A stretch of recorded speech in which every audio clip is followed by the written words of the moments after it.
good. Intense. You guys are outside too, aren't you? Yeah. You're still playing in this heat? This conference will now be recorded.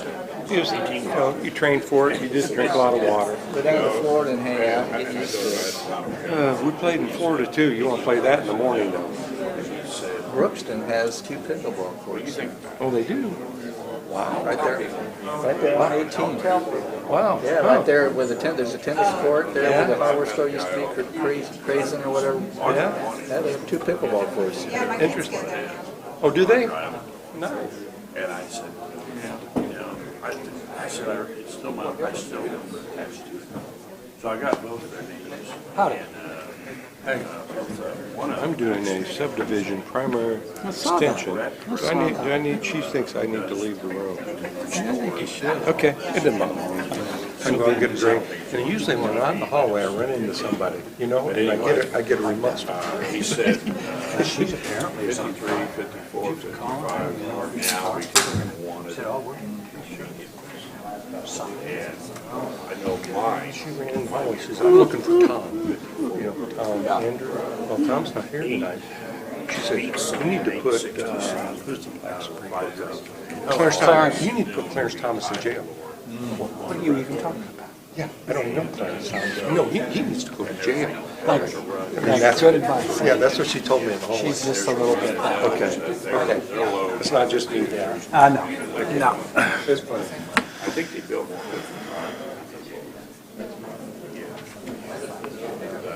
Mine's a 15.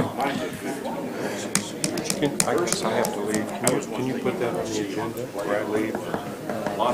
Oh, Jack, it's got Jack. You got the motions here? Okay. Okay, you're set. I'm sorry. She's way ahead of me, as always.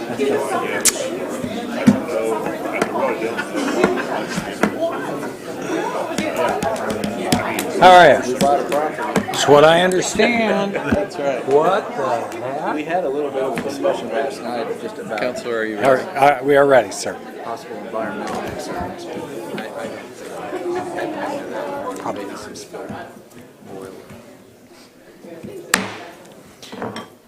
Let me call the September 6th meeting of the Executive Committee to order. Mr. Burns, would you call the roll, please? Larry Leverins. Here. Jackson Bogan. Here. Gary Schroeder. Here. Jerry Reynolds. President. Greg Jones. Here. Tom Murtaugh. Present. Kathy Parker. Here. Quorum present. Thank you. Approval of the minutes. I move to approve the minutes from the August 2nd, 2023 public hearing as submitted. I second. All those in favor signify by saying aye. Aye. Opposed? Motion carried. New business. Mr. President, I have to excuse myself from this issue. All right. Braintree Medical Park, S-4096. I move to hear and vote on the request to extend subdivision approval for Braintree Medical Park, S-4096. I second. Okay. Petitioner's property is located on the north side of Haggerty. It is zoned MR, medical related. Here's a look at the aerial photograph. You can see some of this subdivision has been finalized. There we go. These lots right here and a couple of lots here, but all of this area remains not final platted. Here's a closer look. And here's a look at the preliminary plat. So you actually have two-year extensions to vote on tonight. I think we can do that with one ballot, Eric? Absolutely. Okay. It is belated, but you already approved the authorization for a belated request a couple of years ago, and then we never did the extension, if that makes sense. So anyway, this will take care of that error that we made a couple of years ago. And with this approval, it will extend the approval to 2025. So staff is recommending approval. Okay. Thank you, Kathy. Does the petitioner or petitioner's representative wish to make a presentation? Good afternoon, Tim Ballancy for T-Bird Design, here from petitioner, Rain Tree Medical Park. Again, we kind of discovered this didn't get approved. With Kathy's help, kind of did a little research on this, that to do the 2 extensions, and so we agree with all staff's recommendations and request approval. Thank you. Thank you. Does any member of the audience wish to comment on the petition? Any questions from the board? Do we need to notate anything on it for the 2 votes or for the two-year extensions? On the ballot. Yes, sir. I don't think we do, given the fact that we have it in the record already, that it is approving both, and that we're in good shape on that ballot, I believe. Thank you. Any other questions? You have a yellow ballot, please.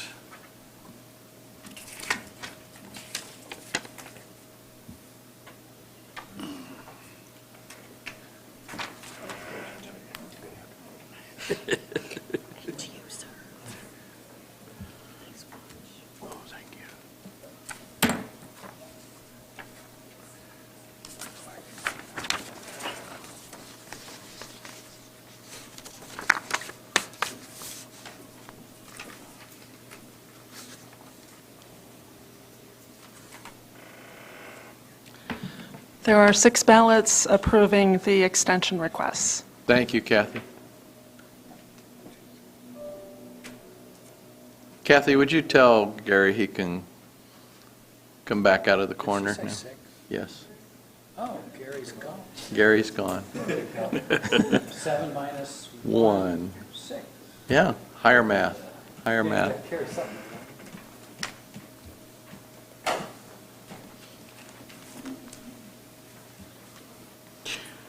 Okay, for our public hearing, let me read statement of our procedures. For those of you unfamiliar with our procedures, the Commission would like you to know the following. When we hear a request to subdivide land, we are only concerned as to whether the actual drawing showing the division into lots meets the technical requirements of our ordinance. The question of appropriateness has already been determined. Anyone wishing to make comments or provide us with information regarding any subdivision petitions will be given the opportunity to do so.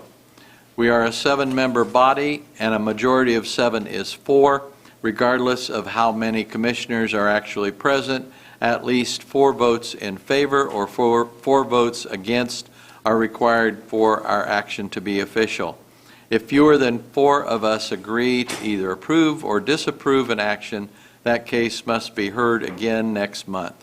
Our vote on a request to subdivide is final. When addressing the Commission, please state your name and address for the record. Please limit your statements to no more than 5 minutes, and we ask that you not repeat what others have already said. Cell phones must be turned off while the meeting is in session. If you need to make a call, please step out of the room before using your phone. All exhibits presented to the Commission become the property of the Commission. I move that there be incorporated into the public hearing portion of each application be heard this evening, and to become part of the evidence at such hearing, the Unified Zoning Ordinance, the Unified Subdivision Ordinance, the Comprehensive Plan, the bylaws of the Area Plan Commission, the application and all documents filed therewith, the staff report and recommendations on the applications to be heard this evening, and responses from checkpoint agencies. All those in favor signify by saying aye. Aye. Those opposed, motion carried. I move to hear and vote on S 5148 Menard Subdivision replat of Lot 4 of part of Lot 3 minor sketch. I second. All right, petitioner's property is located here on the north side of Sagamore Parkway, just in front of the Menards on the west side. Tom, I believe this was rezoned yesterday at the county commissioners meeting to GB, so now it is entirely No. zoned GB, general business, right? No, we didn't No? have any rezones yesterday. Oh, okay. Well, the Um, plan commission heard the rezone, and county commissioners will hear it In, next week, maybe, coming up. yes. All right. Anyway, it doesn't matter as far as the subdivision goes, either NB or GB, it's fine. So there's a cemetery just to the west. I think there's a bank under construction to the east, and Freddy's frozen custard beyond that.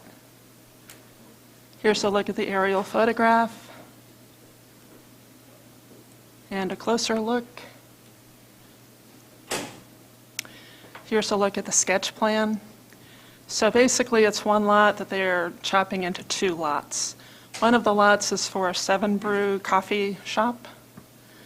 Not a whole lot to this.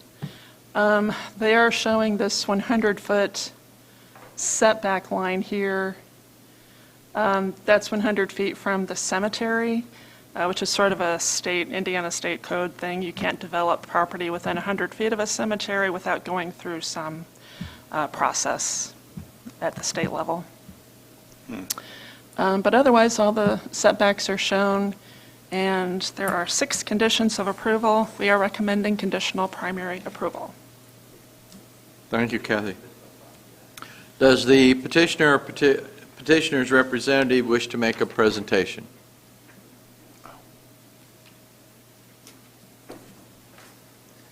Bill Terry with Y Engineers, 1050 North College Avenue, Indianapolis, Indiana. Open for questions, but we're here to, for the conditions to make changes. So if there's any questions from staff, be willing to answer. Okay, thank you. Does any member of the audience wish to make a comment on this petition? Any questions from the commissioners?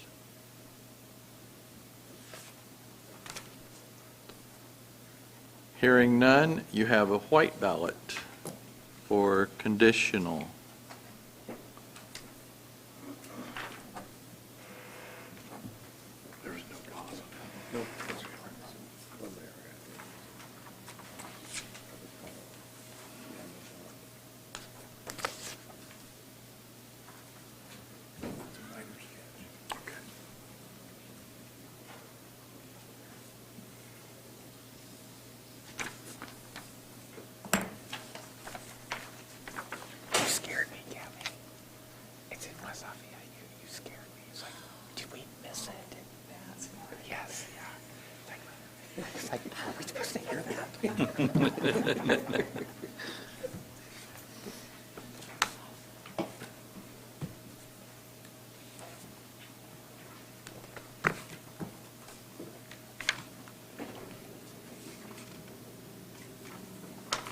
Okay, the county commissioners did not hear this rezone yesterday because the property is in West Lafayette, so that explains that.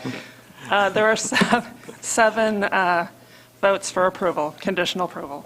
Thank you. Approval of September APC hearing agenda. I move that the following comprehensive plan resolution be placed on the September 20th, 2023 Area Plan Commission public hearing agenda. That'd be Resolution 2023-06, Dayton Land Use Plan. A second. All those in favor signify by saying aye. Aye. Those opposed, motion carried. I move the following unified zoning ordinance amendments be placed on the September 20th, 2023 Area Plan Commission public hearing agenda. UZO Amendment Number 110, Stockwell Overlay District, and UZO Amendment Number 111, Omnibus Amendment. A second. All those in favor signify by saying aye. Aye. Those opposed, motion carried. I move the following rezone petitions be placed on the September 20th, 2023 Area Plan Commission public hearing agenda. Z 2902 K-Bay East Group LLC, Toby and Nathan Kimura, Parkside Flats PD R2U to PDRS. Z 2904 Dustin Zufel OR to GB, and Z 2905 Crossroads Engineers PC R1 to I3. A second. All those in favor signify by saying aye. Aye. Opposed, Motion carried. I move the following petitions be placed on the September 27th, 2023 Area Board of Zoning Appeals Public Hearing Agenda.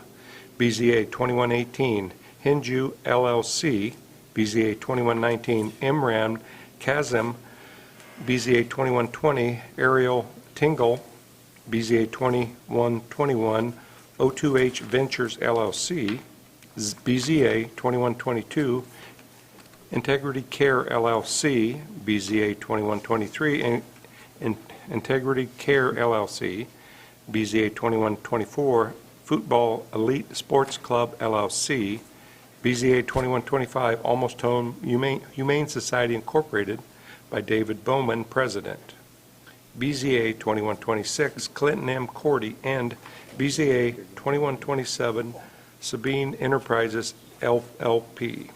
I second. All those in favor signify by saying aye. Aye. Opposed? Motion carried. I move regarding the following special exception request that these cases do not adversely affect the comprehensive plan. BZA 2118, Hinju LLC, BZA 2119, Imran Kazim, BZA 2121, O2H Ventures LLC, BZA 2122, Integrity Care LLC, BZA 2123, Integrity Care LLC, BZA 2124, Football Elite Sports Clubs LLC, BZA 2126, Clinton M. Cordy, and BZA 2127, Sabins Enterprises LLP. I second. All those in favor signify by saying aye. Aye. Opposed? Motion carried. I move following requests for variance from Unified Zoning Ordinance are not requests for use variance, prohibited from consideration by ordinance and statute. Case 2123-17, John Purdue Block Partners LLC, and Case 2123-18, John Foster. I second. All those in favor signify by saying aye. Aye. Opposed? Motion carried. I move we approve the August 2023 budget report as submitted. I second. Mr. Hiddle. Thank you. The budget report is included in the back of your packet. Nothing exceptional to call attention to. I'd be glad to answer any questions. Any questions from the commission?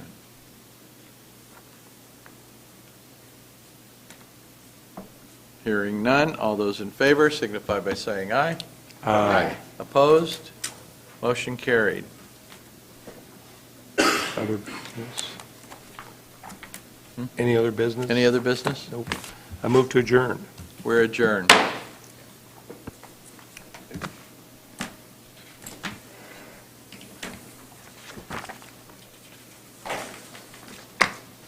we ready to go with the next meeting? Okay. We'll just go ahead and keep on moving here. So I will call to order the Area Plan Commission of Tippecanoe County Ordinance and Bylaw Committee for September 6th, 2023. And first on the agenda is approval of the minutes. Move to approve the minutes from the previous meeting. A second. So I have a motion and a second. Any corrections or comments? Hearing none, all those in favor say aye. Aye. Opposed? That motion carries. Now, on the agenda, I think we're going to move item number 4 and hear that first, if that's okay with everyone, and that's minor UZO adjustment from the administrative officers and APC staff. Okay, these are just two minor details. Currently, the definition for manufactured homes that is in the zoning ordinance agrees with the definition for modular homes in Indiana Building Code. And that's generated some confusion. So we just want to change that. So we are calling modular homes the same thing that Indiana Building Code calls a modular home. And Mike Wolf is here to answer any questions about that. So the wording did not change of the definition, just the actual word itself? The term, right? Yeah, the term. Thank you.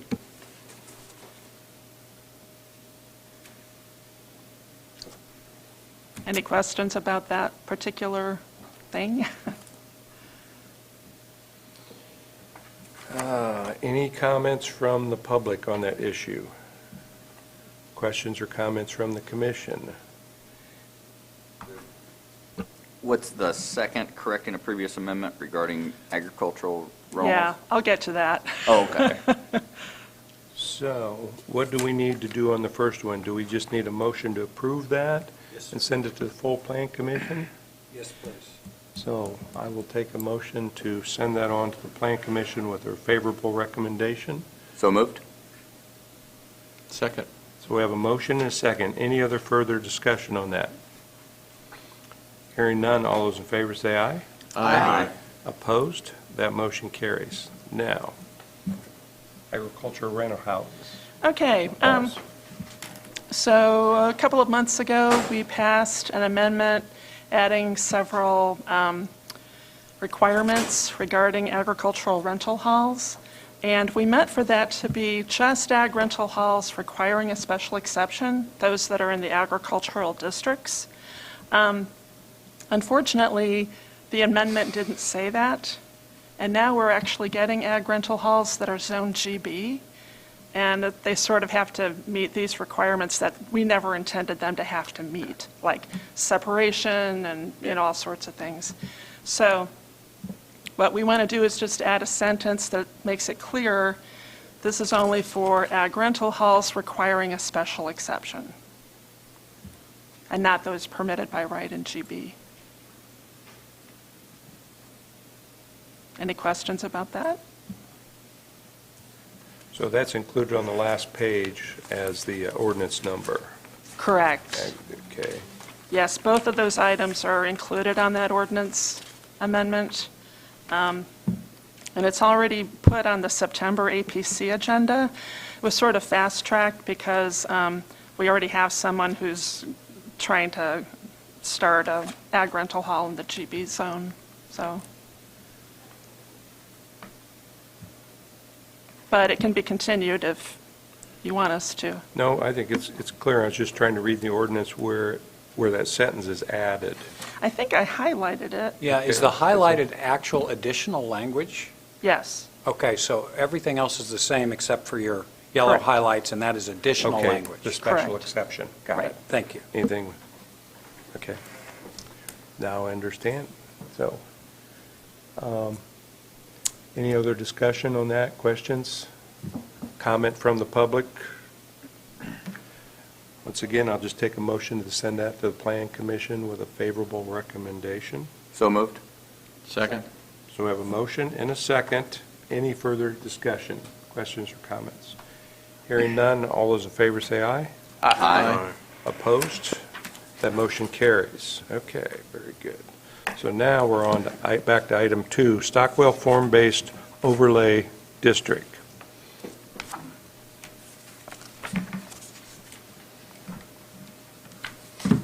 Good evening. David Hiddle with the Area Plan Commission.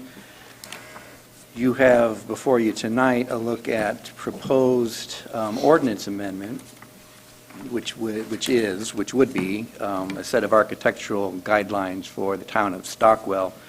You'll recall within the last year, you had adopted the Stockwell Town Plan, and it included a number of goals and objectives, and among those goals and objectives was to adopt a set of guidelines that would provide for any new housing stock to be, in some minimal sense at least, complementary to the existing historic housing stock. And so we actually had pretty much put those guidelines together when the plan was adopted, and we've just put them and codified them into ordinance form and are bringing them to you tonight. They haven't changed much since the plan that was brought to you. And these are the pages from the plan that address, what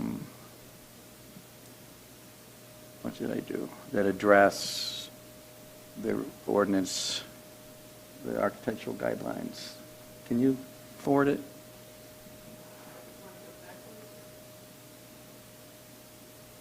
Hold on one second.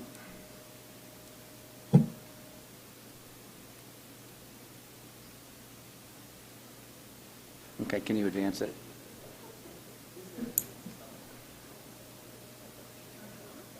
No, it's on. Actually, go in that direction. Okay. Thank you. Sorry about that. So this is a map of the area that these guidelines would apply to if this zoning ordinance amendment is approved. The map you see is smaller than the actual planning map that was included for the Stockwell Town Plan. And it pretty much incorporates all of the areas that are already zoned R1 or residential, and then a couple agricultural areas that are mentioned in the plan as being potential longer-term development areas. So the plan, the guidelines as we're presenting them tonight would apply only to the areas in this map, and any expansion down the road of this map would require coming back and amending the ordinance in the way that we're proposing tonight. So we're talking about guidelines for two different types of structures, residential and specifically single-family dwellings, and then another set for commercial structures. So we'll talk about residential first.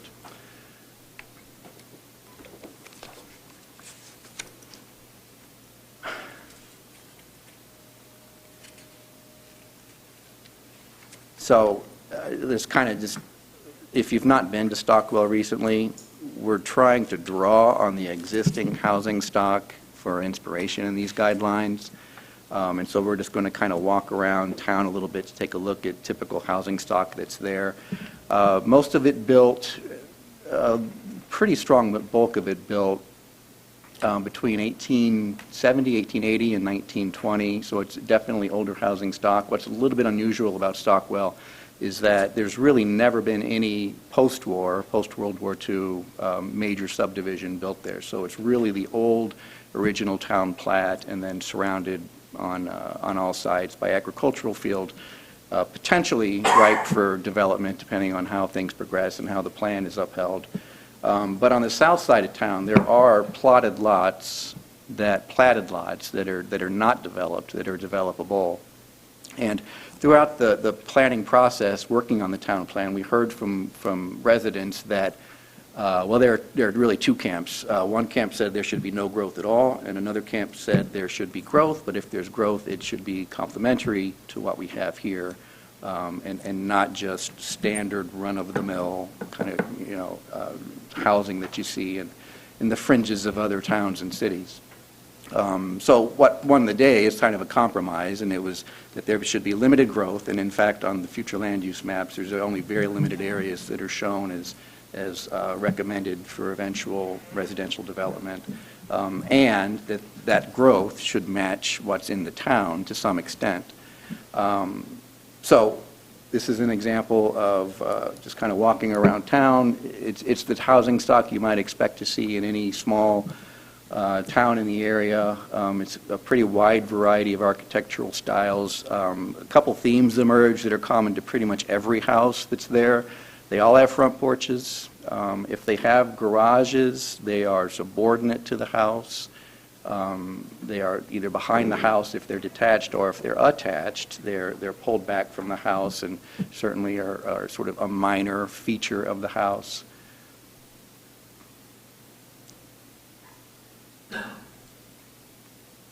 Just more stock in the area.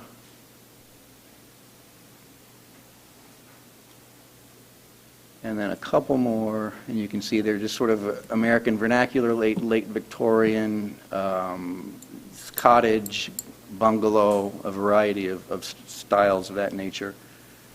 I think it's delayed. So we arrived at three primary areas of concern with regards to residential density, and that's the way that garages are treated, that's the absence or presence of front porches, and then we heard the word cookie cutter a lot. People don't want cookie cutter, tract, monotonous, sort of anonymous housing plopped down that has no relationship, that bears no resemblance to the existing housing that's there. So there's also provisions in here for architectural diversity. This is what's not wanted. This is a house where the primary architectural feature by far is a garage. Houses in Stockwell are not like this, and they don't want to see them. They don't want to be overrun by this type of development mindset. Again, the monotony that you might see, particularly a couple decades ago, it's not so much a threat anymore, but I think it's still of concern for people is to have one house exactly the same as the one next to it, just kind of a copy and paste approach to development. That's something we heard over and over again. Again, here, the primary feature, you'd like it to be a front porch or something on the house, the front facade of some interest or value, but it's the garage, and that sort of communicates to the world around you that in this place live 2 automobiles. And if you look around the corner, you can see, also there's place for people in there too.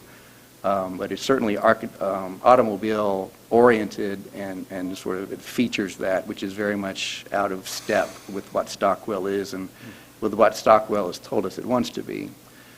So again, those 3 key areas are what we're looking at with our language. For garages, the main thing is we don't want the garage to be the primary architectural feature of the home. So if there is a garage that is attached, its width should be no more than 40% of the width of the front facade, so that it's limited in that way, and it's not, again, the dominant feature.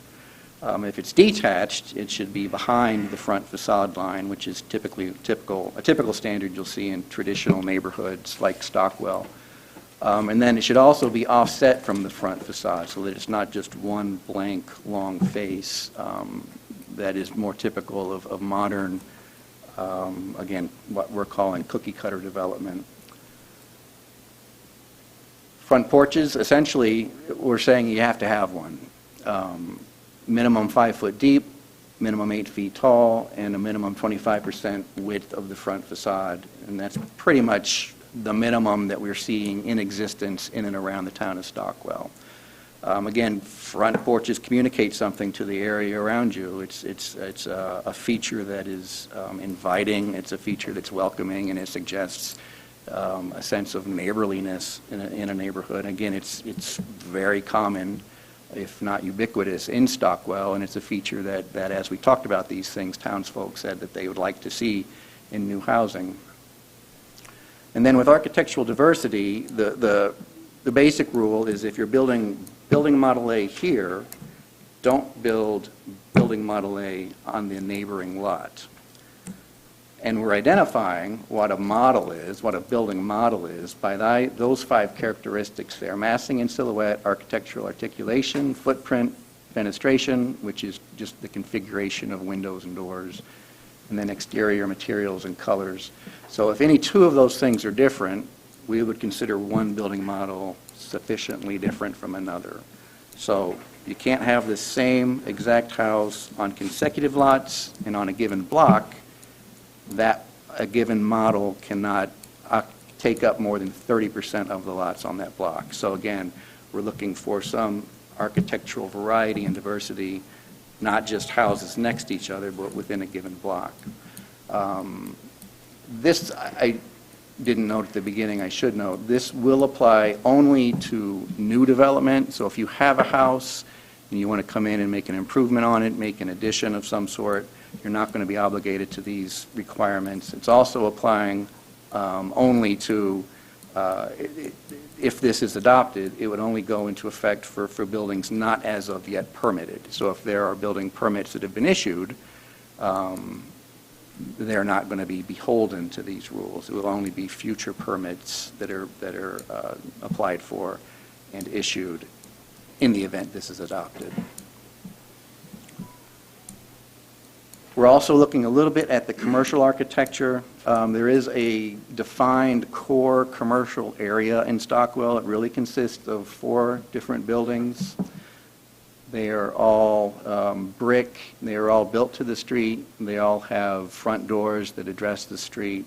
And they all have parking, if they do have parking, that's subordinated. So the feature is the building itself of a given lot.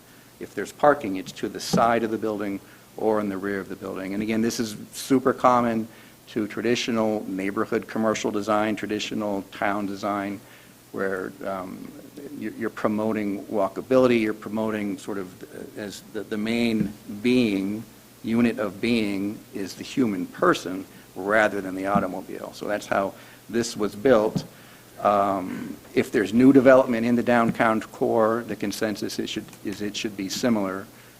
I don't know that we would see additional development. There's not a whole lot of room, but in the event that one or two of these buildings were to go away for whatever reason, you wouldn't want to see the stock Dollar General built to the back of the lot with a big parking lot in front. It would just literally be sort of in terms of form and function, a killer to the town. It would be a sad replacement for real downtown building stock. So these are the elements we're looking at for required architectural guidelines for commercial structures only in the NBU, Neighborhood Business Urban District. That would be that exterior materials be brick or stone, that there be a maximum 5-foot front setback, so that the buildings would be similar to what's there, built to the sidewalk or setback only in a meager fashion, that they have a front door, and that parking areas be subordinated to the building, and again, or not again, but also no drive-throughs, which again prioritizes vehicle traffic over personal pedestrian traffic and really compromises these traditional areas. So those are the recommendations for the commercial development, should it occur. And then there's one last piece, which is similar but a little bit unrelated. Kathy did, as we were working on the Stockwell plan, a survey of all the variances that have been filed in the town of Stockwell. And there have been a lot filed, and most of them have been involving houses that were built long ago that don't meet today's setback standards. There's an unusual amount of secondary arterials in Stockwell. They probably shouldn't be that. They should probably be collectors. But a lot of streets are secondary arterials, which require automatically a 40-foot minimum setback. So someone comes in and they want to build an addition to the house, or anything that requires a permit, you see that the house is technically legally non-conforming, but it still requires a variance. So by relaxing these front setback requirements on these secondary arterials, we would be removing the need for future variances in those instances. Is that a separate vote from the architectural guidelines? It's part of the same amendment? Okay. So that is the language that you're seeing on page 10 of your packet, the front setbacks, 744.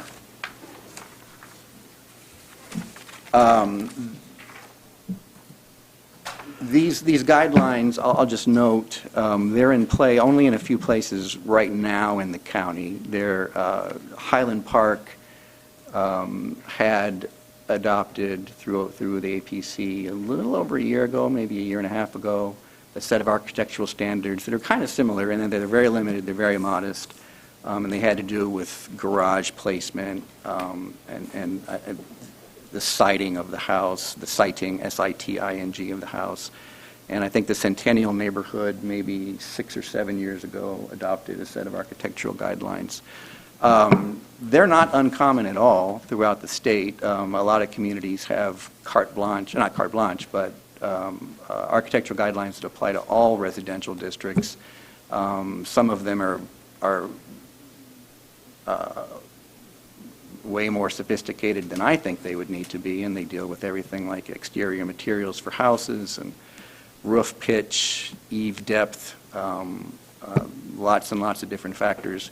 Didn't really see the call or the need for that in this instance. We just wanted to be able to assure a type of housing that wasn't at least offensive to what's there now, and that would be, and again, complementary, I think, is the term. So with that, we'd be happy to answer any questions you might have.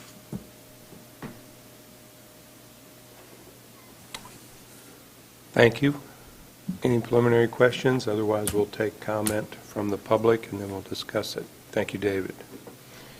Anyone from the public wish to speak to this proposal?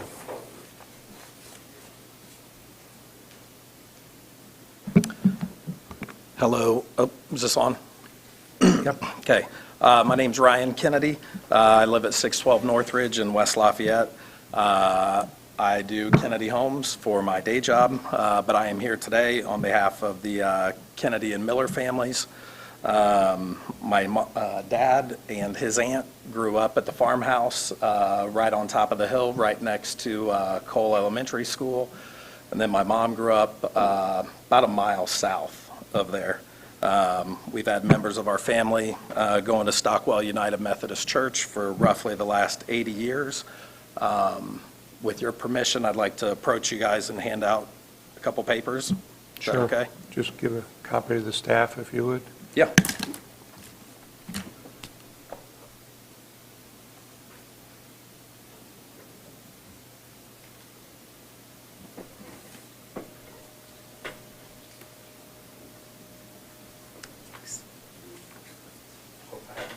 Thank you. Thank you.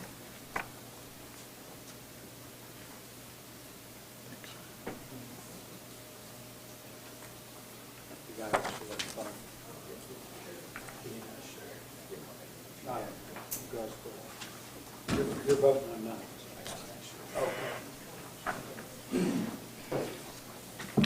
Okay. So the first page just shows the parcels of ground that my family owns, and a few of those parcels are within the form-based overlay district. The next couple sheets just run over comps of sales in the past year in Stockwell. I think the highest comp that I have in here is at $210,000, but that was for a 988 square foot home. And I think, Mary, what was the old funeral home? Was that a 300? Okay, and then I think, the most expensive home that's sold in Stockwell is the old funeral home out there, and it was around 310, 15,000.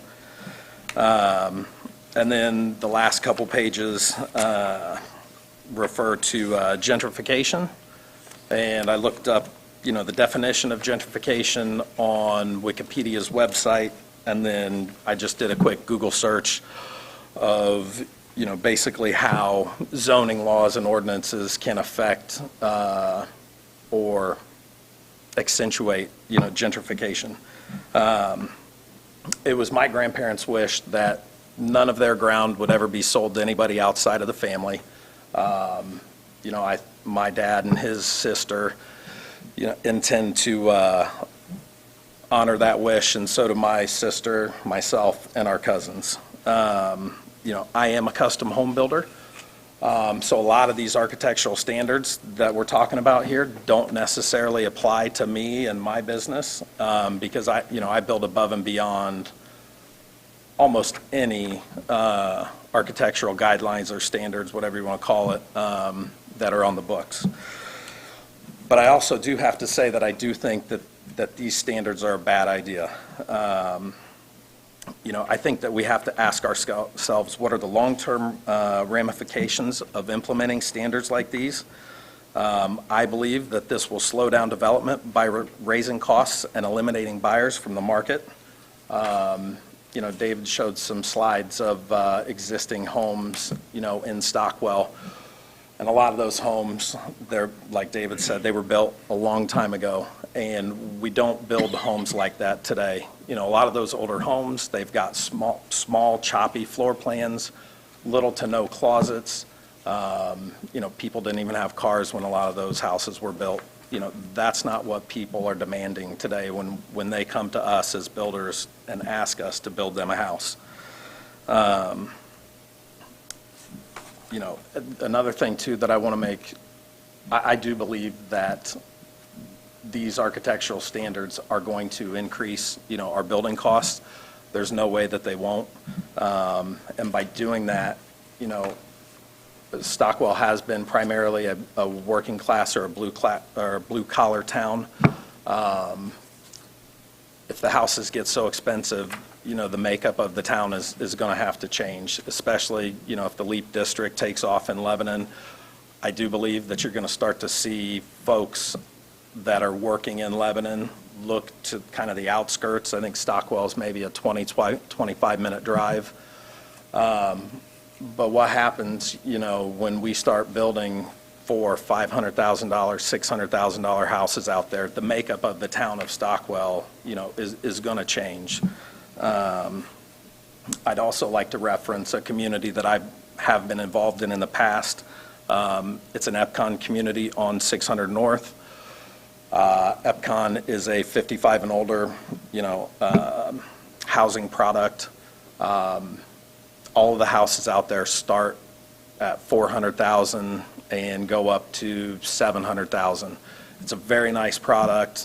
It's been built all across the country thousands of times. Most of the houses in that EPCON portfolio would not conform to the architectural guidelines that are listed today. All of the garages, there's only 2-foot setbacks. The houses are only 42 foot wide, so if you tried to push, the house back another 3 feet, it would greatly affect the interior layout of the home. The other thing with those houses in particular, we've got Essential Homes has 6 floor plans that they offer up there. 3 of them are the bread and butter, and the portico floor plan nationwide with EPCON is sold 35% of all housing sales. The portico accounts for 35% of that. We actually have 3 porticos right in a row out there, and you can't tell from the street that it's the same interior floor plan. We've got different elevations is what we call them, and by looking at them from the street, you can't tell. Another question that I have is, who's going to take the time to go in there and look at all of these floor plans and blueprints and make the determination of what is and isn't allowed, from one lot to the next? I don't think that it's a good idea to leave ultimate control of what gets built with one, agency, whether it's area plan or the building commission. I think if we're going to go down that route, then it has to be, black and white in writing. Ultimately, though, the market should be deciding what gets built. Let's see. The other thing, if you go to the individual page, this is just kind of highlighting like where we're at as a building community with affordability. Houses are less affordable today than they have been in the last 26 years. You're getting to your time limit. We get 5 minutes. We didn't say that. But Yep. if you No, you're get good. close I'm to the wrapping end- up. But just, I would encourage you guys to take a look at that back page and to ask yourselves, like, is this the route that we want to go down as a community? And then what are the long-term ramifications of going down this route? So that's it. Thank you. Thank you, Ryan. Anyone else wishing to speak? And we didn't state that earlier, but we tried to hold it to 5 minutes so everybody gets a chance to speak. Shane Next. Weiss, 6940 State Road 26 East, Lafayette, and also representing Tempest Homes. I have a quick handout.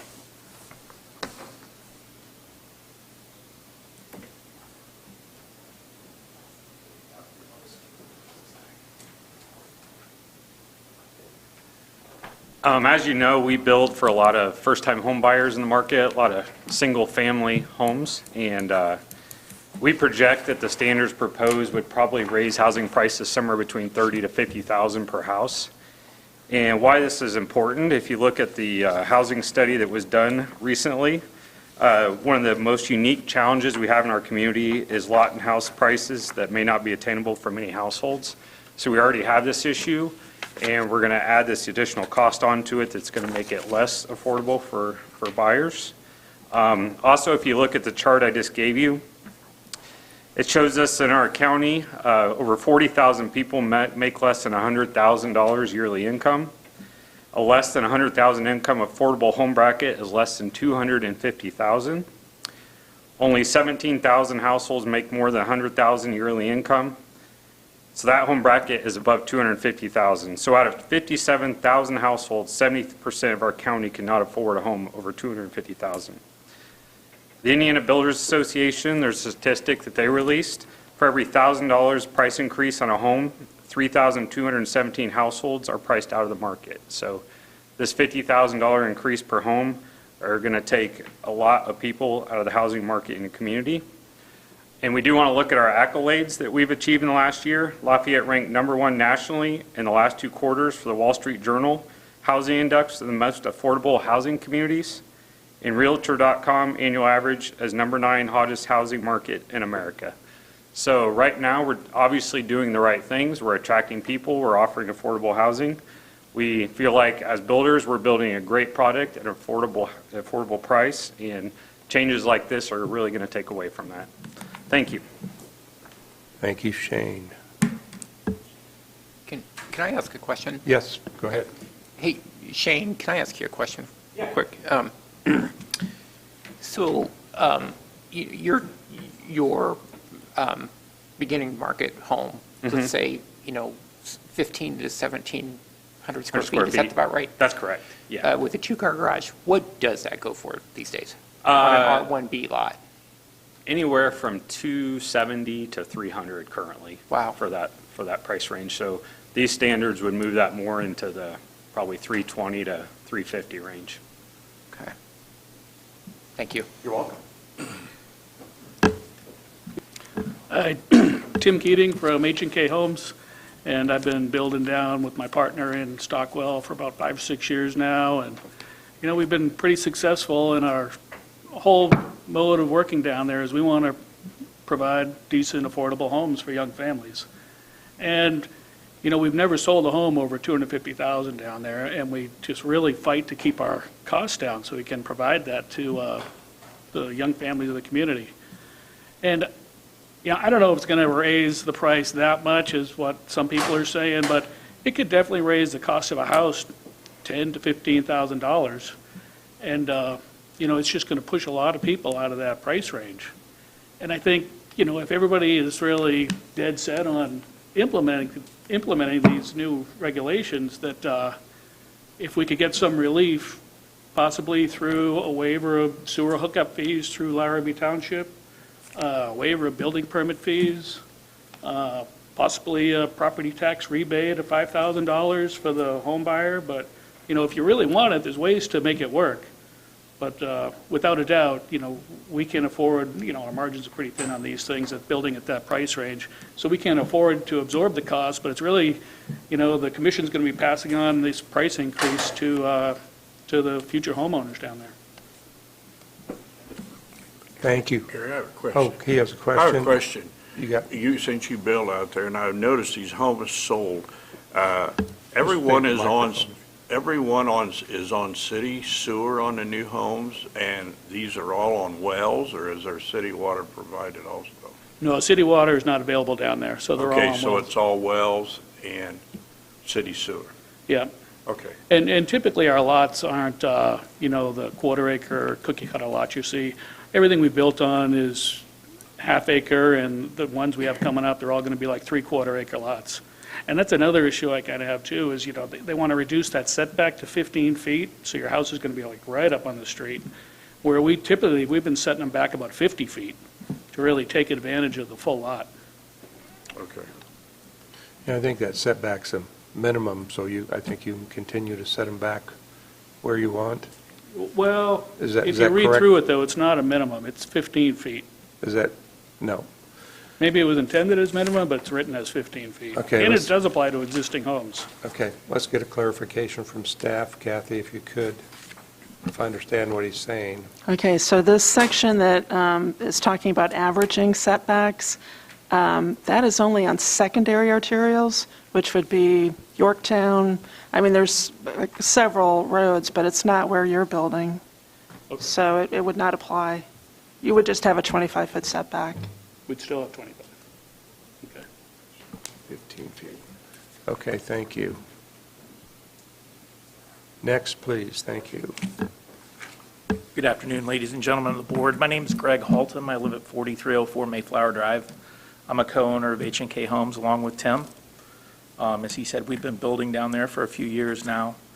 I don't think there's any secret for anybody that has any pulse or any finger on the pulse of our housing market that we are in desperate need of houses, let alone affordable housing.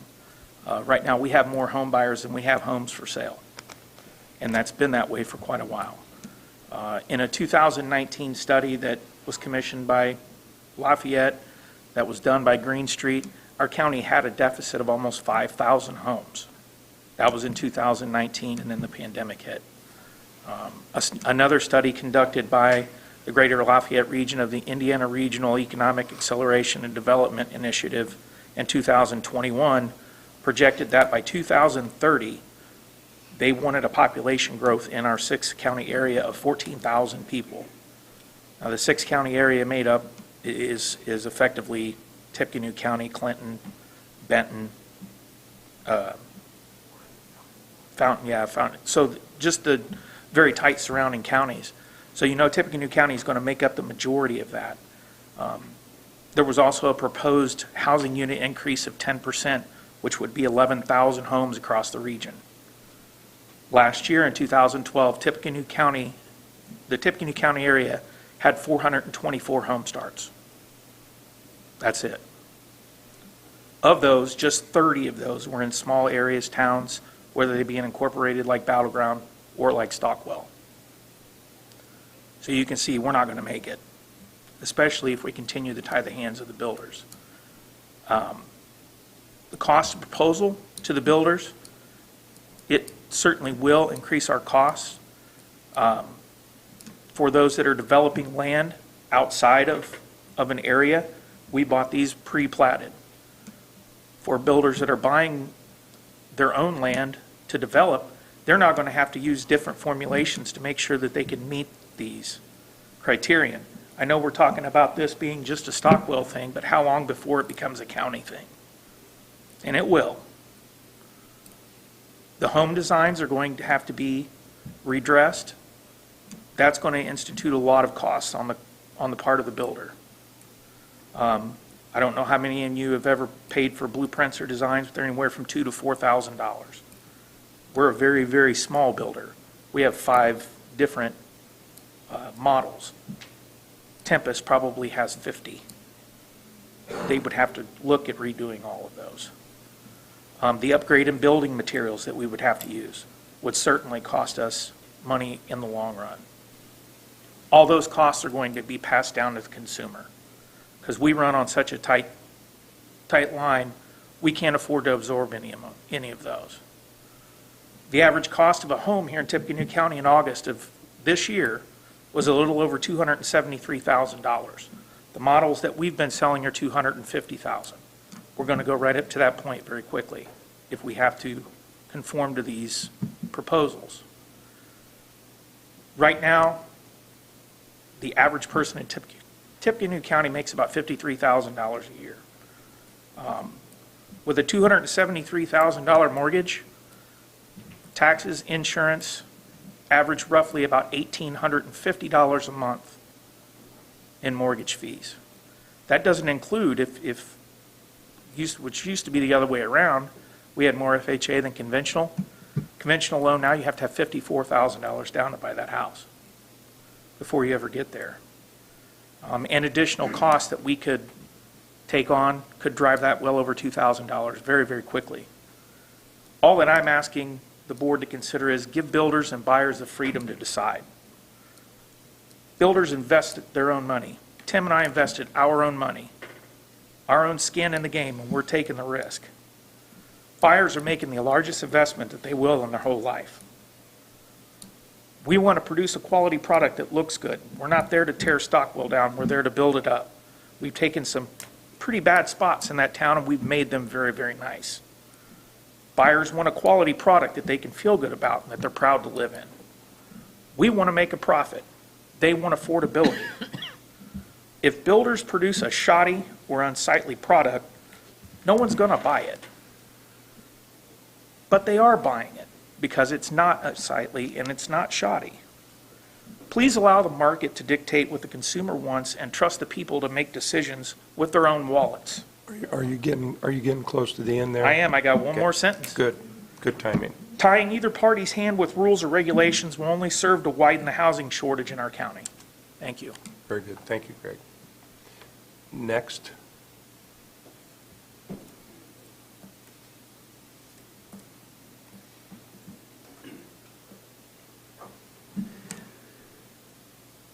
Good evening. I just needed to read the microphone instructions. My name is Patrick Richard. My address is 6990 Navigator Drive, Lafayette, Indiana. I live out South River Road, just past the Granville Bridge. I am a commercial general contractor and a residential builder here in Tippecanoe County and have been now for almost 30 years. 52 years old. I started doing this when I was 12 with my family. Graduated from Purdue in construction management. Excuse me. I've served as president of the Builders Association of Greater Lafayette for 3 years. I'm a past president of the Indiana Builders Association, served in senior leadership for about 7 years. Also appointed by Governor Pence and reappointed by Governor Holcomb to the Indiana Fire Prevention Building Safety Commission. I'm giving you all this information to understand. And let me backtrack. The homes I build are about $1.5 million to $2.5 million right here in Tippecanoe County. I do average 6 of those a year. So I by no means understand the market or the beast that larger builders that this will affect, how they operate and what it means to them. But I can speak to a few facts of what I know about construction and what it can change in building a home. So I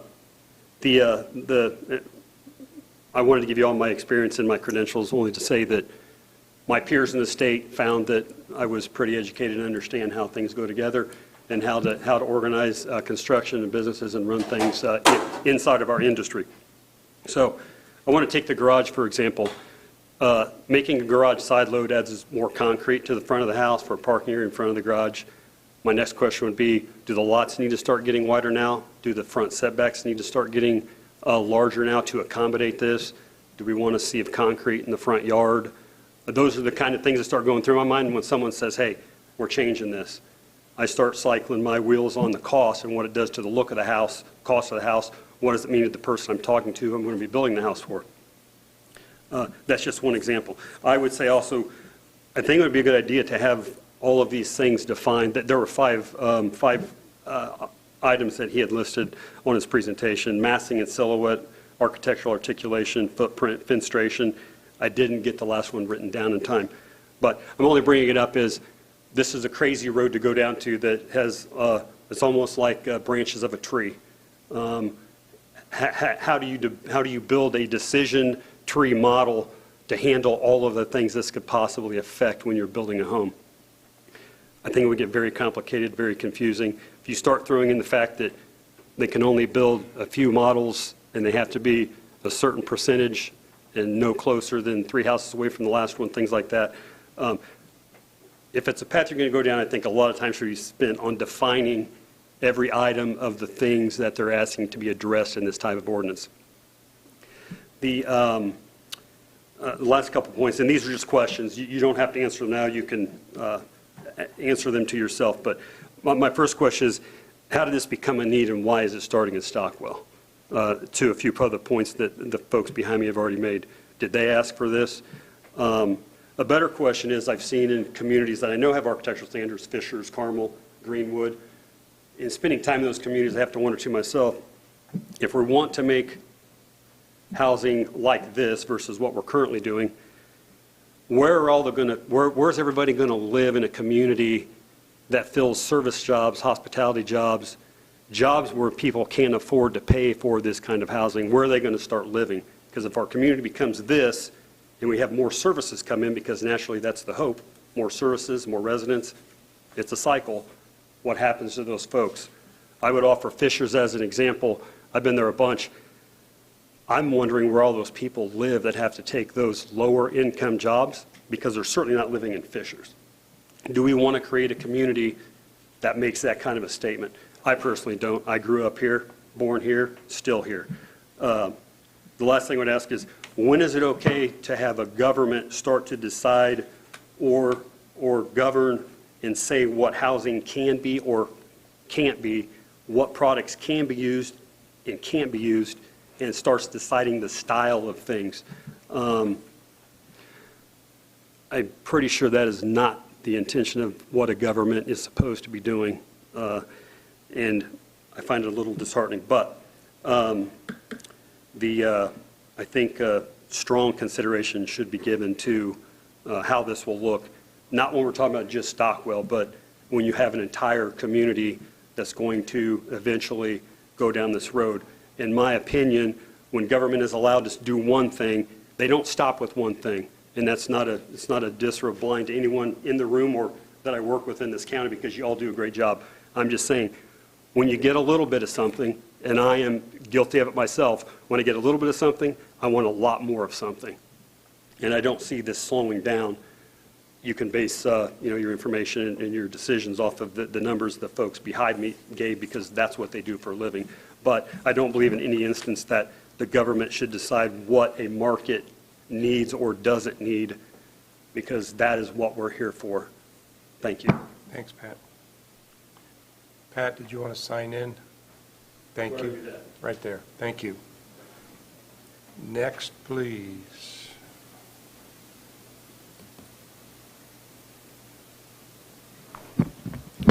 Good evening, ladies and gentlemen. My name is Wilma Jean Ensinger. I've lived in Stockwell. My address is 7006 Monroe Street in Stockwell.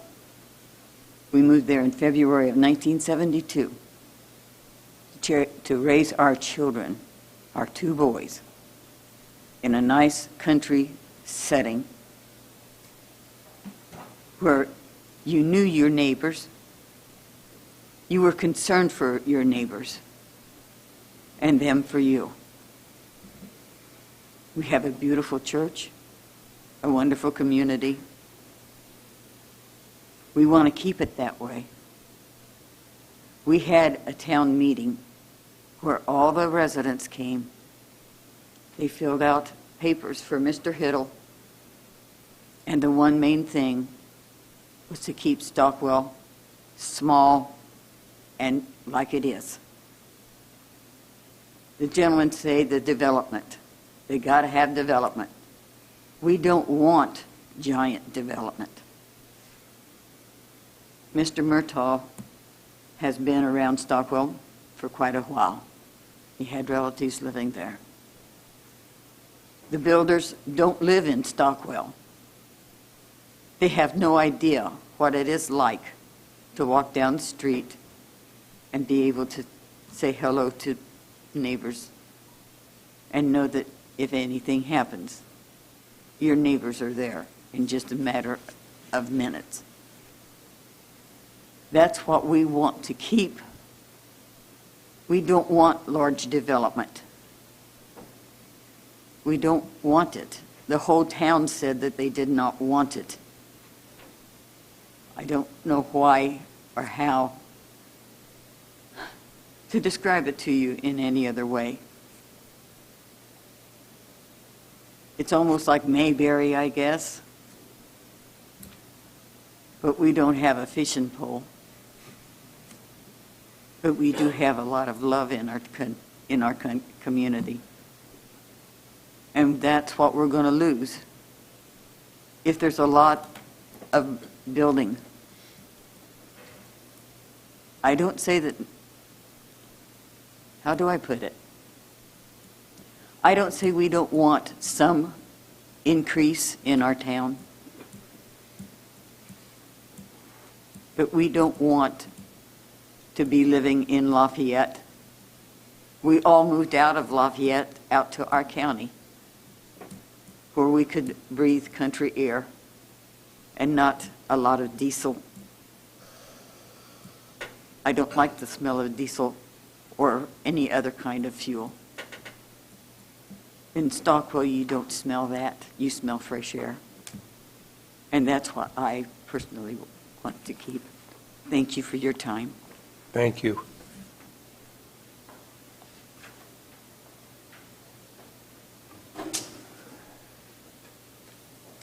Richard Laughlin, 9311 Yorktown Street in Stockwell.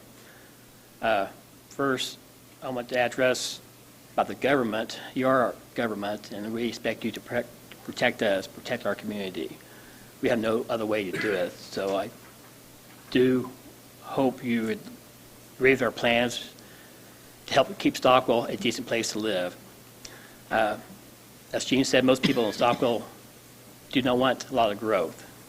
If this costs the builders a little bit more to build these houses, or people don't buy them, they won't build them, and that's okay with the community, because we're not looking for big growth. In the last 10 years, there have been a number of new houses in Stockwell, and most of the houses look, or some of them look pretty decent, but again, we do not want the cookie cutter houses in Stockwell. Lost my thoughts. Yeah, but please, as a government, help protect us, because we have no one else. Thank you. Okay, thank you. If you'd sign in over there at the desk, please.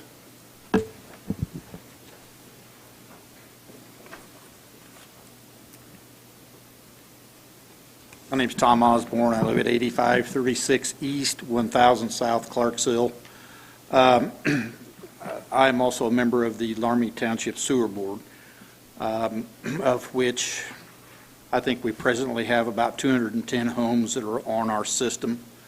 It's a financial struggle. We really need some growth around the town. I don't know if people understand that. That's, as our costs increased, we have to move them to somewhere. So we're struggling a little in that direction. New customers would help our situation. I don't want great growth either. I understand what Gene was talking about. But I think we have to face facts. We have sewer. We're going to have people want to build out there because we have sewer. There's very few places that have that advantage.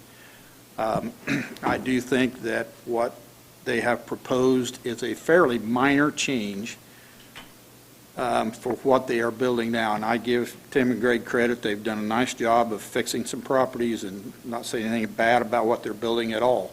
But I think that's a minor change that would break up the monotony of seeing cookie cutter houses. So I think it's something we need to look at pretty hard. That's it. Okay, Tom, question. You said you have 210 users on the sewer. What's the capacity out there if you have? We're at 30% capacity right now, so we have 70% of possible growth. So you could add another 400? Yeah, I mean, we could go a long way. Okay. I understand that helps your cost. Yeah, I mean, we're just struggling with, our costs keep going up, and I understand why it's tough for people to understand we have to charge so much for a sewer hookup, but those of us that have been paying on it for 20 years, we shouldn't have to brunt the cost of somebody that just hooks up automatically. It's no different than in life yet. Mm-hmm. Thank you. Okay, good point. Thanks, Tom. Anyone else wishing to speak to this issue?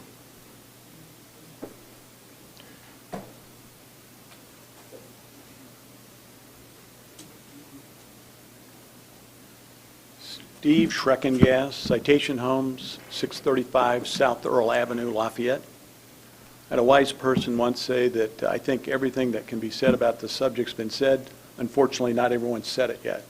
So that's why I'm here. That's supposed to be a joke. We're laughing. I'm going to speak on this subject, and it's not about Stockwell. It's not about Stockwell. If you pass this, so be it. People in Stockwell, if they're happy, it's be prepared for sewer rate increases every year because it costs the same to run a treatment plant if 400 people are hooked up to it as 200 people. So they'll be, and I actually talked to Lynn Beck, and he emphasized that the operating cost of the plant is only going to get passed on every year with rate increases. But to me, this is not about, I mean, if this is passed, I don't think you're going to have to worry about any development in Stockwell. I don't know of a developer that would go in and do a 20-lot subdivision in Stockwell with these kind of requirements. So bottom line is you're going to get nothing. You'll get nothing. Some people in Stockwell will be happy. What I'm concerned about is where this goes from here. We've got Battleground coming in the near future, and I'm sure we're going to see overlays in Battleground. Our friends in Dayton, who many of them don't want anything, will probably see an overlay in Dayton, and it'll be more restrictive than this, and for the sole purpose of not having anything happen. And there's a second phase of Baker Farms, and I can tell you, we build in Baker Farms, and the average price of a house in Baker Farms is $450 to $550. nicer than almost all of the homes in Dayton. But if the goal is to pick out areas where we don't want any chance of development, this is a good tool to do that with. In concluding, I got a question. Us builders and developers need to know where the bus is going, how it's going down the highway. Our executive director was executive director for Johnson County, unincorporated area of Johnson County, which imposed both building standards and material standards on housing production in the county. A simple question so we know what we have to be prepared for. Is it the goal of the executive director, Mr. Hiddle, to impose these kind of architectural standards and building material standards in all of the county, all of the unincorporated area? Is that a goal of yours or an ambition of yours? I would like to have an answer to that. If so, we need to know where we're going. I'm not sure we can answer that today, but well, I can pose that instead of question getting out there. nibbled on by 100 bites. I can. It's Okay. not an Okay. appropriate question, but no, it's not my goal. So only in In towns Johnson like County, it was the request of the Plan Commission. Here, Yeah, it's been the request and I'll be glad to share Stockwell. with everyone on the commission. Wait a second, Steve. Let him answer, if you would. Johnson County, the Plan Commission, it was on nobody's radar in terms of staff to do architectural standards. It was the request of the Plan Commission to do it in response to the type of housing they are seeing being built. With Stockwell, we didn't go into that saying, you guys need to have architectural standards. It was in response to what we were hearing uniformly from the vast majority of the people that came to the planning meetings, which was a huge number. In Dayton, I don't know that anybody's talking about architectural standards there. In Battleground, again, it's an ongoing process. We didn't bring it up. The townsfolk are unhappy with what they're seeing in terms of contemporary construction of residential development near them, and they see that it doesn't complement what they have. I am of a we're going way off board, but I'll be very brief. Okay. I am of a philosophical mind that the market should produce what the market produces. I do understand when people see that the market and the culture of construction doesn't produce what they want, they might want the government to intervene. I tend to be more hands-off, but if it's something that is desired and I think that desire is reasonable, and I think architectural standards can be very reasonable to put in place. I would never want to see them put in place en masse unless we were directed by the elected officials, by the APC, to do so. Again, that's a philosophical stance of mine. But to answer your question, no, my goal is not to overrun the ordinances with architectural standards. I understand why Stockwell has asked for them. We are moving that request forward, and I think it's a very reasonable one. And again, I'll get off my soapbox, Gary. These are, as architectural standards go, these are as minor as you get.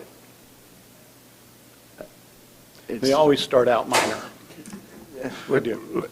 Hey, Steve, just, if you're done, David, we'll move on. I just want to give you,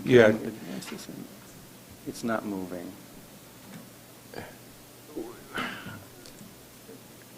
No, okay, yeah, no, I'm done. What we're trying to do is just avoid the monstrosities we showed you.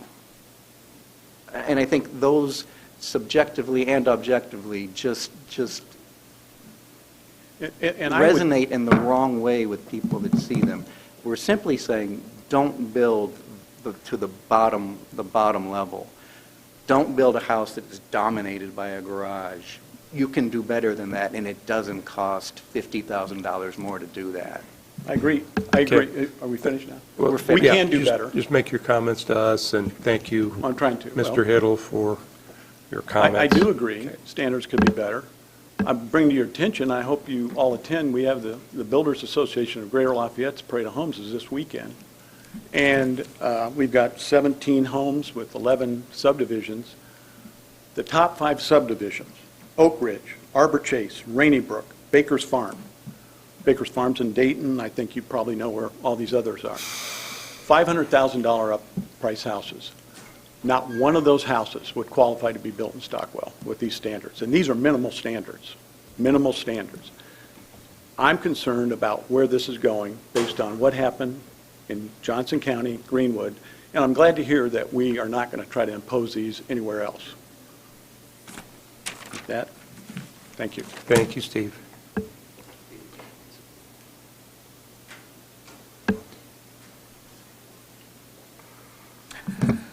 Good evening. My name is Darren Sorensen, and I have some things I'd like to pass out if I could.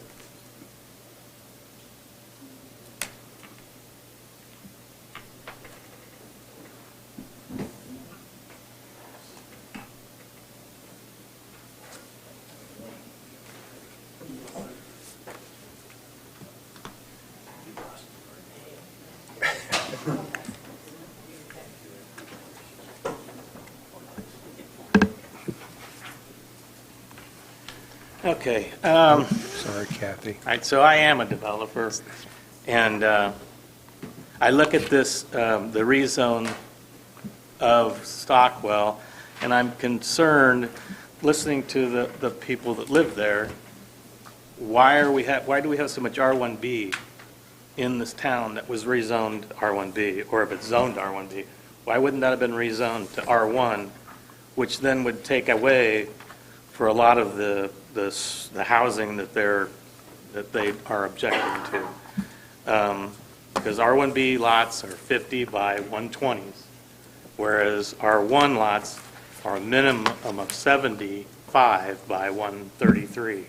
So that's my first point. The second point I'd make is that the houses that you see on the second, not the one with the blue front, but the other one, all those houses are in Arbor Chase, which I developed, and every one of those houses can't be built in Stockwell. So to me, I think it would be nice if we all just kind of backed off and said maybe we should get like builders and developers and APC, the director and people from, and all the stockholders. Maybe even some of the people that live in Stockwell would be nice to have them too, and come up with something that makes sense for everybody, because this doesn't make sense to me. Because those houses that you're looking at are $500,000, $600,000, $700,000 houses, and they definitely would fit in Stockwell or anywhere else. And most people like driving into their driveway, into their garage, and they like to go inside their house from there, and then they like to go out the back door, and they like to live in their backyard. That's just the way things are nowadays. And if you have a garage in your backyard, that takes up most of your backyard. So R1B housing in Stockwell would have to basically have a house, the garage in the backyard, which would take up half of your backyard at least. So I'd just like to see maybe we could come together and maybe do this a little bit more, maybe more talking and maybe some more give and take before we go putting this through. Thank you. Thank you, Darren. Anyone else wish to speak? Nope, all done. All through. It's like an auction. Last call. Okay. Questions or comments from the commission? Yeah, I do. Obviously, everybody's gung-ho on this. So, kidding, obviously. But I agree with Mr. Sorensen's comments. I can see good and bad on both sides. I can play devil's advocate on either side. But ultimately, we've always worked really well together, and that's one of the things that I think we pride our community on, that our mayors, our commissioners, all come together and put together a good plan that's for the good for what we hope is everyone. And in this, I feel like Darren hit the nail on the head with, or Mr. Sorensen, sorry, with we need to get our builders involved. We need to get area plan involved, people from Stockwell. And will it take more time? You're darn right it will. And we need to do this because it is big decisions, and people need to be involved, and we need to make sure that we're not taking a home that once was $250,000 and $500,000. I am a citizen of Lafayette, and I don't know what construction costs are. That's not my job. And so for me to make that decision without input from developers, builders, staff, would be troublesome and challenging. And so I would like to make a proposal to ask, and I don't know how we go about doing it, but to ask, let's all get together and let's figure this out so that it's good for everybody, put simply. And I would agree with that sentiment. First of all, I am concerned about the comments that were made about adding to the cost of housing. I mean, as several people mentioned, there was a recent housing study that was done that showed that we are extremely lacking, and it's affecting a lot of different things within the community. So to add burden to that is troublesome. But I do think it's something that we need to talk through as a community, and I think it's something we need to look at best practices from other communities as well, and not necessarily, we need to, obviously we're not Carmel, we need to look at what communities that are growing like we are, that have rural communities within the county like we have, to see what their best practices are before we start jumping into this, because I worry that this is the first step into something much larger. Okay, thank you. Maybe we'll get that in. I just want to make sure everybody has a chance to voice. We got maybe 4 or 5 minutes left. I'll just go around. Kathy, do you have anything you'd like to add? Well, I guess I was a little bit confused why it seems, my impression is that these houses would be smaller, so I was a little confused as to why they would cost more. That was kind of the vibe I got. I don't know if that's accurate or not, but that was my question. Maybe we'll answer that. We'll move on. So anything else you have to add on that? Jerry, you got anything you'd like to? No, I agree with Tom, and Okay. I think that this needs to be set down and worked out. Worked on. Larry? Just that yes, I would agree that we need to work this out, but I also would like to emphasize the fact that in working that out, we're dealing with the people of Stockwell too, and certainly their input is at least as important as the builders are. Good point. Obviously, the people that have lived there most of their lives are concerned, and they would like to see that quality of life that they've moved there for to continue. And so I think that's something we have to look at. Vicki, anything? Okay. We got a few minutes. I took a couple notes here, and we talked about materials, and I think over time, we have a lot of government agencies, plumbing, electrical, building codes, energy efficient, that create your standards for health and safety. The other thing I wrote down is function over form. Today, you're taking a house that was built in 1880 to 1920, that people lived different back then. Maybe they didn't have a car. They lived outside. They didn't have air conditioning. You may have a house that has a summer kitchen. You don't cook inside. In the summertime, it's just too hot. And today, I think the point was made, people do want to drive in their garage, walk in their house in bad weather, wintertime, and they live in their backyards. Affordable housing. What cost, it will increase cost, but I think when it comes down to architectural standards, that maybe should be decided by the owner. And as people build houses, they want to build what the market's going to buy. And we have seen that in this market, where somebody comes in town with an idea that they saw someplace else, they try it, and it doesn't work. We see that project come back and redone because the market really doesn't want that.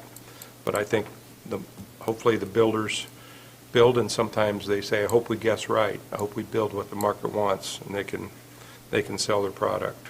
How much housing is needed? There were some comments about market, and I don't want to point fingers, but, a couple years ago, there was a jurisdiction that put a moratorium on building, and the market went against them. I mean, the market took off and more housing was needed, and then they're behind the 8 ball. But, over time, we will see undersupply, oversupplied, so it's a natural market.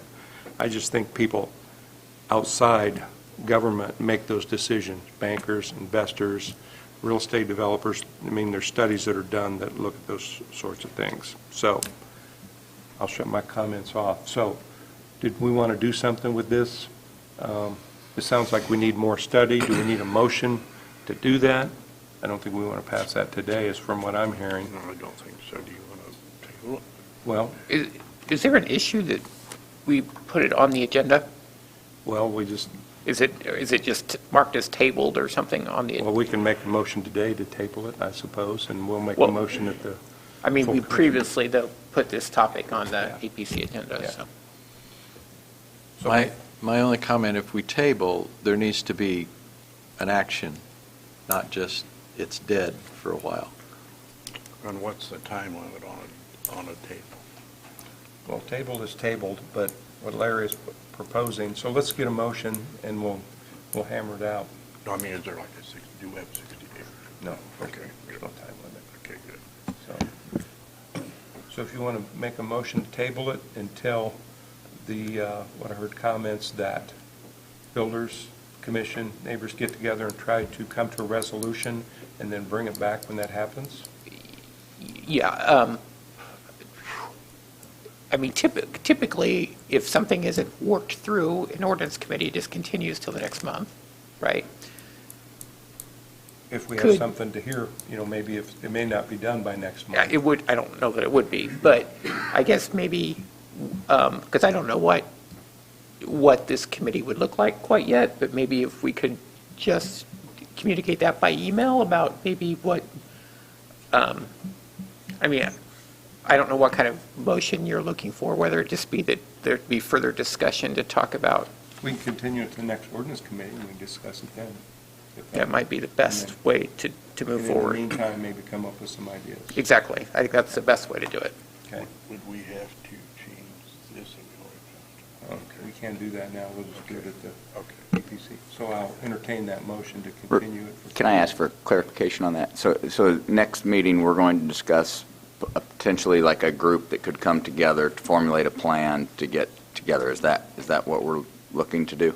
Yeah. I would say so, yeah. Okay, good. In the meantime, if any conversations take place, I think that's okay too, but, Yeah, the reason I say that is because there's a lot of people in the audience today, and I don't want to, obviously more than welcome to come out and enjoy the meetings. I know this is riveting, but I don't want everybody to feel like nothing will, I'd like to state nothing will be voted on next meeting or at the next ordinance meeting. It will simply be a discussion. Is that fair? Yeah. If that's your motion, you can certainly do it. I think that's. Well, But I would like to ask, who's going to set up this meeting with the builders and We're going to talk. people at Stockwell and We'll you, talk Jim? about that next meeting. We'll have a plan. We don't have it yet. We're still thinking about it, but good question. Thank you. Thanks. So let's get a motion and.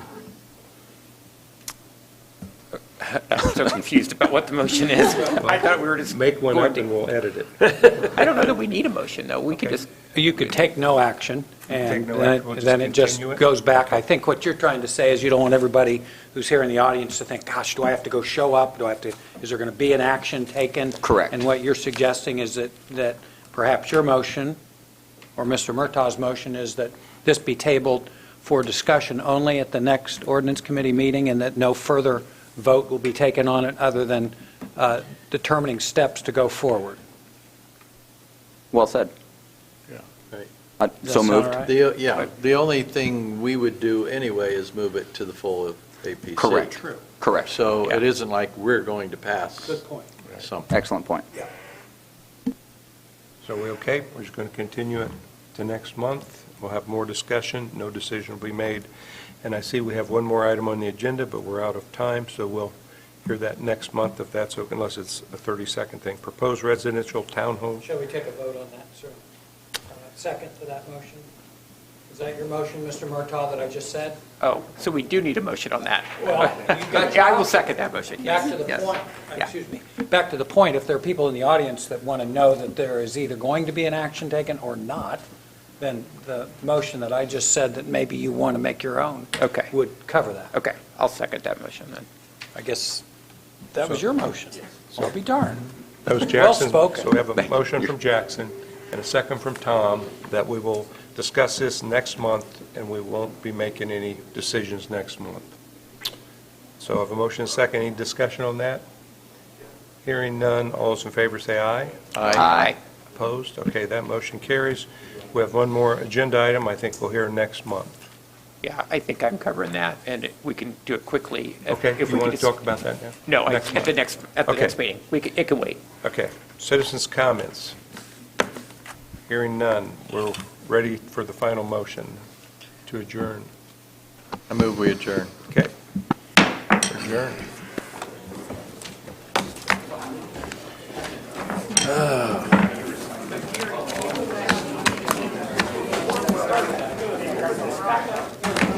Yeah, that was my question, Gary, is, so when we have the APC, we would just Well, we put it on the agenda, we can't change